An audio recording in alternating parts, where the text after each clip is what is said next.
ఈ నెల 11వ తారీఖున సంక్రాంతి సంబరాలు చేసుకోవడానికి తయారవుతున్నటువంటి ఈ గిరిజన తండాలో వాతావరణాన్ని ఈ యొక్క లోకల్ శాసనసభ్యుడు అక్కడ కుటుంబ అన్నదమ్ముల మధ్య ఉన్నటువంటి భూమి ఇళ్ల జాగా విషయంలో ఏర్పడిన వివాదానికి ఆయన పూసుకొని భౌతికంగా దాడులు చేసి ఇక్కడ వార్డు మెంబర్గా పనిచేస్తున్నటువంటి బూక్య చంటిని, ఆమె భర్త కృష్ణని, ఆమె కుమారుని ఇద్దరిని, అదేవిధంగా బూక్య చంటి మదర్ని అందరిని కూడా భౌతికంగా దాడి చేసి కొట్టడం జరిగింది.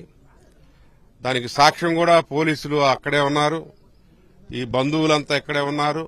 వాళ్ళందరి సమక్షంలో శాసనసభ్యుడికి సంబంధం లేని విషయం ఏదో నేనంతా కూడా ఇది గవర్నమెంట్ స్థలం అంటున్నాడు. గవర్నమెంట్ స్థలం కాదు, ఇది పక్కా పట్టా భూములు, వాళ్ళ యొక్క సొంత ఆస్తులు, వాళ్ళ అన్నదమ్ముల భాగాలు, వాళ్లలో వచ్చినటువంటి 3 సెంట్ల వివాదం ఇది.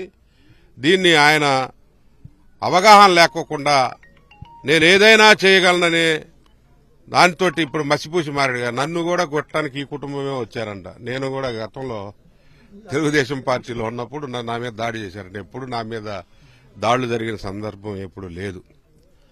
అదేవిధంగా జవహర్ గారి మీద కూడా ఇదే కుటుంబం దాడి చేశారని చెబుతున్నారు. ఇన్ని అబద్దాలు అసలు మామూలుగా కాదు, అన్ని నోరు తెరిస్తే అబద్దాలు. అదేవిధంగా చంద్రబాబు నాయుడు గారు వచ్చినప్పుడు వాటర్ బాటిల్స్ వేశారంట ఖమ్మంపాడు సెంటర్లో, ఇదే కుటుంబం.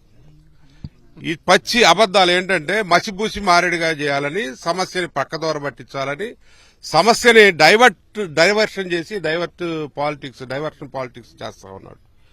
ఇతని మీద క్రిమినల్ కేసులు చర్యలు తీసుకోవాలి, కేసు బుక్ చేయాలి, శాసనసభ్యుడిని అరెస్ట్ చేయాలి, శాసనసభ్యుడిని న్యాయస్థానం ముందు దోషిగా నిలబెట్టాలని చెప్పి మేము అడుగుతా ఉన్నాం.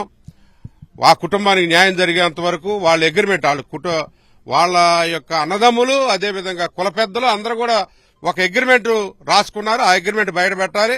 అది కూడా సబ్ ఇన్స్పెక్టర్కి తెలుసు, అందరికి కూడా తెలుసు, ఇక్కడ ఉన్నటువంటి పెద్దలందరికీ తెలుసు. ఇది అనవసరమైనటువంటి విషయాన్ని రాద్ధాంతం చేసి కొట్టి అతని యొక్క ప్రవర్తన నీచంగా ప్రవర్తించింది కాకోకుండా మళ్లీ పైపెచ్చు అబద్దాలు ఆడేటటువంటి పరిస్థితి తీసుకొచ్చాడు. దీన్ని తీవ్రంగా ఈ తిరువూరు నియోజకవర్గ వైఎస్ఆర్ పార్టీ ఖండిస్తా ఉన్నాం. అది మా జిల్లా నాయకులందరితో కలిసి, మా రాష్ట్ర నాయకులందరితో కలిసి అధికారులందరి దృష్టికి తీసుకువెళ్తున్నాం. అదేవిధంగా కేసు బుక్ అయ్యేంత వరకు కూడా పోరాటం చేస్తాం.